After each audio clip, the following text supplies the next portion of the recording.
સમાચાર કરણ મકવાણા વાંચે છે. સૌપ્રથમ મુખ્ય સમાચાર. ઓડિયો અને વિઝ્યુઅલ્સના પ્રદર્શનોને વૈશ્વિક મંચ પૂરું પાડનારી વેવ્સ સમિટનું આજે પ્રધાનમંત્રી ઉદ્ઘાટન કરશે. જાતિગત વસ્તી ગણતરી કરાવવાના કેન્દ્રીય મંત્રીમંડળના નિર્ણયને કોંગ્રેસના નેતા રાહુલ ગાંધી સહિતના રાજકીય અગ્રણીઓએ આવકાર્યો. પાકિસ્તાન પર એરસ્પેસના ઉપયોગ ઉપર ભારતે પ્રતિબંધ લાદ્યો. ગુજરાત અને મહારાષ્ટ્રના સ્થાપના દિવસની આજે ઉજવણી. અને આઈપીએલની મેચમાં ચેન્નઈ સુપર કિંગ્સ સામે પંજાબ કિંગ્સનો વિજય. સમાચાર વિગતવાર. ભારત આજે મુંબઈના જીઓ વર્લ્ડ કન્વેન્શન સેન્ટર ખાતે પ્રથમ world audio visual entertainment summit એટલે કે વેવ્સ 2025નું આયોજન કરશે. પ્રધાનમંત્રી નરેન્દ્ર મોદી 4 દિવસીય સમિટનું ઉદ્ઘાટન કરશે. આ કાર્યક્રમ ઓડિયો વિઝ્યુઅલ અને મનોરંજનના ઉદ્યોગના ભવિષ્યની ચર્ચા માટે એક વૈશ્વિક પ્લેટફોર્મ પૂરું પાડશે. કનેક્ટિંગ ક્રિએટર્સ, કનેક્ટિંગ કન્ટ્રીઝની ટેગલાઇન સાથેની આ સમિટ ભારતને મીડિયા, મનોરંજન અને ડિજિટલ નવીનતા માટે વૈશ્વિક કેન્દ્ર તરીકે સ્થાન આપવા માટે તૈયાર છે. આ સમિટ ફિલ્મો, OTT, gaming, comics, digital media, artificial intelligence, broadcasting અને ઉભરતી ટેકનોલોજીને એક મંચ પૂરું પાડશે. ભારતના મીડિયા અને મનોરંજન કૌશલ્યનું વૈશ્વિક સ્તરે મંચ પૂરું પાડનારી આ સમિટ દરમિયાન પ્રધાનમંત્રી નરેન્દ્ર મોદી ક્રિએટ ઓફ સ્ફિયરની મુલાકાત લેશે અને 32 ક્રિએટ ઇન ઇન્ડિયા ચેલેન્જમાંથી પસંદ કરાયેલા સર્જકો સાથે વાર્તાલાપ કરશે. કેન્દ્રીય મંત્રીમંડળે જાતિગત વસ્તી ગણતરી કરાવવાનો નિર્ણય કર્યો છે. ત્યારે કેબિનેટના આ નિર્ણય અંગે પ્રતિક્રિયા આપતા કેન્દ્રીય મંત્રી શિવરાજસિંહ ચૌહાણે ભોપાલમાં મીડિયાને જણાવ્યું કે જાતિગત વસ્તી ગણતરી સંપૂર્ણ પારદર્શિતા સાથે હાથ ધરવામાં આવશે. जातिगत जनगणना पूरी पारदर्शिता के साथ होगी. समाज के सभी वर्गों के आर्थिक और सामाजिक हितों को ध्यान में रखते हुए देश के हित में होगी. इसके पहले भी जब मोदी जी की सरकार ने फैसला किया था आर्थिक रूप से पिछड़े वर्गों के लिए 10% आरक्षण का, तब भी देश में कहीं तनाव पैदा नहीं हुआ. और जातिगत जनगणना सामाजिक न्याय के लिए सबका साथ, सबका विकास और सबके कल्याण के लिए की जाएगी. લોકસભામાં વિપક્ષના નેતા રાહુલ ગાંધીએ પણ સરકારના આ નિર્ણયને આવકાર્યો હતો. हम इसको पूरी तरह सपोर्ट करते हैं, मगर हम टाइमलाइन चाहते हैं. हम जानना चाहते हैं ये कब तक होगा और ये एक पहला कदम है. तेलंगाना एक मॉडल बना है कास्ट सेंसस के लिए और वो ब्लूप्रिंट बन सकती है. और कास्ट सेंसस को डिजाइन करने में हमारा पूरा सरकार को ऑफर है, पूरा समर्थन है कि हम डिजाइन करेंगे क्योंकि डिजाइन बहुत जरूरी है. બિહારના મુખ્યમંત્રી નીતિશ કુમારે પણ દેશમાં જાતિગત વસ્તી ગણતરી કરાવવાના કેન્દ્ર સરકારના નિર્ણયનું સ્વાગત કર્યું છે. તેમણે કહ્યું કે આ એક સકારાત્મક પહેલ છે. જાતિગત વસ્તી ગણતરી વિવિધ વર્ગોની સાચી સંખ્યા જાહેર કરશે અને તેના પરિણામો વિકાસ યોજનાઓના નિર્માણ અને તેના ઉત્થાનમાં મદદ કરશે. પહેલગામ આતંકવાદી હુમલાને પગલે ભારતે પાકિસ્તાની એરલાઇન્સ માટે પોતાનું હવાઈ ક્ષેત્ર બંધ કરી દીધું છે. હવાઈ ક્ષેત્ર બંધ 23 મે સુધી અમલમાં રહેશે. નાગરિક ઉડ્ડયન મંત્રાલયે માહિતી આપી છે કે આ સમયગાળા દરમિયાન પાકિસ્તાનમાં નોંધાયેલા પાકિસ્તાની એરલાઇન્સ દ્વારા સંચાલિત માલિકીના અથવા ભાડે લીધેલા વિમાનો અથવા લશ્કરી વિમાનો સહિત ઓપરેટરો માટે ભારતીય હવાઈ ક્ષેત્ર ઉપલબ્ધ નથી. ભારત ઇજિપ્ત આતંકવાદ વિરોધી સંયુક્ત કાર્યકારી જૂથની ચોથી બેઠક ગઈકાલે ઇજિપ્તના કૈરોમાં યોજાઈ હતી. બંને દેશોના રાજદૂતોના નેતૃત્વમાં યોજાયેલી આ બેઠકમાં વિવિધ એજન્સીઓના પ્રતિનિધિઓએ ભાગ લીધો હતો.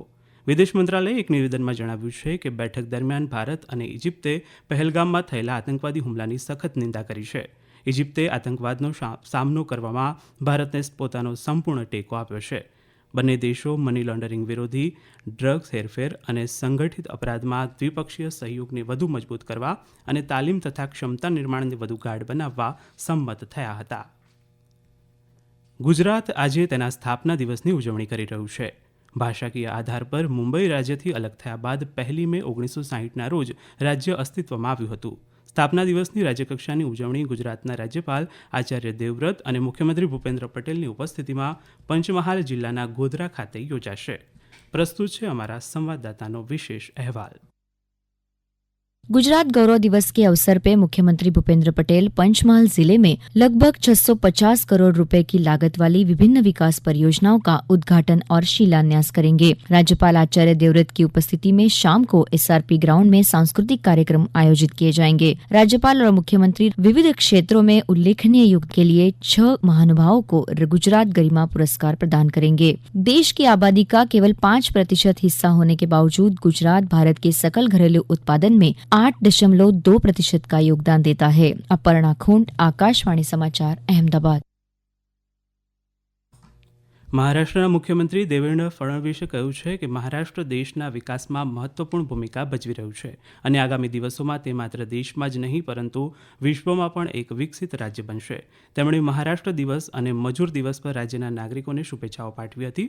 તેમણે સહિયારા પ્રયાસો અને સહયોગ દ્વારા વધુ પ્રગતિશીલ અને સમૃદ્ધ રાજ્ય બનાવવાની જરૂરિયાત પર ભાર મૂક્યો હતો।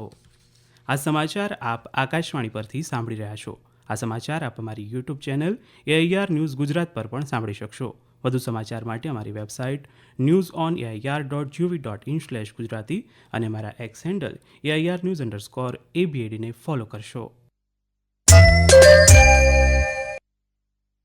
મધ્યપ્રદેશમાં સરકારે પરાળી બાળવા પર પ્રતિબંધ મૂક્યો છે। કાપણી પછી ખેતરોમાં પરાળી બાળવાના કેસોમાં વધારો થવાને ધ્યાનમાં રાખીને આ નિર્ણય લેવાયો છે। સરકારે એ પણ સ્પષ્ટતા કરી છે કે જો કોઈ ખેડૂત પોતાના ખેતરમાં પરાળી બાળે છે તો તે ખેડૂતને મુખ્યમંત્રી કિસાન કલ્યાણ યોજનાનો લાભ આપવામાં આવશે નહીં। જમ્મુ અને કાશ્મીરમાં હજ સમિતિએ આ વર્ષે શ્રીનગરથી હજ યાત્રા માટે રવાના થનારા પ્રથમ બેચ માટે ફ્લાઇટનું સમયપત્રક જાહેર કર્યું છે। આકાશવાણી જમ્મુના સંવાદદાતાના અહેવાલ મુજબ પ્રથમ ફ્લાઇટ 4 મેના રોજ ઉડાન ભરશે। આ ફ્લાઇટમાં મુસાફરી કરનારા યાત્રાળુઓને પ્રસ્થાનના દિવસે સવારે 5 થી 5:30 વાગ્યાની વચ્ચે શ્રીનગરના બેમીના સ્થિત હજ હાઉસ ખાતે જાણકારી આપવામાં આવશે। સમિતિએ જણાવ્યું કે બાકીના યાત્રાળુઓ માટે ફ્લાઇટ શેડ્યુલ અલગથી જાહેર કરાશે। આ વર્ષે સરકારી ક્વોટા હેઠળ જમ્મુ અને કાશ્મીરના 3600થી વધુ યાત્રાળુઓ હજ યાત્રાએ જશે। સંયુક્ત રાષ્ટ્ર મહાસંઘના મહાસચિવ એન્ટોનિયો ગુટેરેઝે સુદાનમાં તાત્કાલિક હિંસા બંધ કરવાની હાકલ કરી છે। તેમણે સુદાનમાં ચાલી રહેલી હિંસાને સમાપ્ત કરવામાં મદદરૂપ થવા આંતરરાષ્ટ્રીય સમુદાયને વિનંતી કરી છે। ઉલ્લેખનીય છે કે 2 અઠવાડિયા પહેલા દુષ્કાળગ્રસ્ત જમજમ અને અબુ શોક વિસ્થાપન શિબિરો પર થયેલા હુમલામાં સેંકડો નાગરિકો માર્યા ગયા હોવાના અહેવાલ છે। અમેરિકા અને યુક્રેને આર્થિક ભાગીદારી કરાર પર હસ્તાક્ષર કર્યા છે। આ કરાર મુજબ યુક્રેન માટે સંયુક્ત ભંડોળના બદલામાં અમેરિકાને કીવના દુર્લભ ખનિજો સુધી પહોંચવાની મંજૂરી આપશે। અમેરિકાના ટ્રેઝરી ડિપાર્ટમેન્ટની યાદીમાં જણાવાયું છે કે બંને દેશોએ પરસ્પર પુનર્નિર્માણ રોકાણ ભંડોળ બનાવવા માટે સંમતિ આપી છે, જે નવી કુદરતી સંસાધન પરમિટમાંથી યુક્રેનને મળતા નફા અને રોયલ્ટીના 50% પ્રાપ્ત થશે। બાંગ્લાદેશ સુપ્રીમ કોર્ટે રાજદ્રોહના કેસમાં ઇસ્કોનના ભૂતપૂર્વ સાધુ અને બાંગ્લાદેશ સંમિલિતો સનાતની જાગરણ જોટેના પ્રવક્તા ચિન્મય કૃષ્ણદાસને જામીન આપવાના હાઈકોર્ટના આદેશ પર મનાઈ હુકમ ફરમાવ્યો છે। IPL T20 ક્રિકેટમાં ગઈકાલે રાત્રે ચેન્નઈના MA ચિદમ્બરમ સ્ટેડિયમ ખાતે પંજાબ કિંગ્સે ચેન્નઈ સુપર કિંગ્સને 4 વિકેટથી હરાવ્યું હતું। આજે રાજસ્થાન રોયલ્સ જયપુરના સવાઈ માનસિંહ સ્ટેડિયમમાં મુંબઈ ઇન્ડિયન્સ સામે ટકરાશે। મેચ સાંજે 7:30 વાગે શરૂ થશે। અને હવે આજના અખબારોના મુખ્ય સમાચાર રજૂ કરે છે હર્ષલ પંડ્યા। આજના તમામ અખબારોએ કેન્દ્રીય મંત્રીમંડળની જાતિ આધારિત વસ્તી ગણતરીના નિર્ણયની હેડલાઇન્સ બનાવી છે। અખબારો પ્રમાણે જોઈએ તો સરકારે અચાનક જ જાતિગત વસ્તી ગણતરીની જાહેરાત કરી આ નવગુજરાત સમયની હેડલાઇન્સ છે।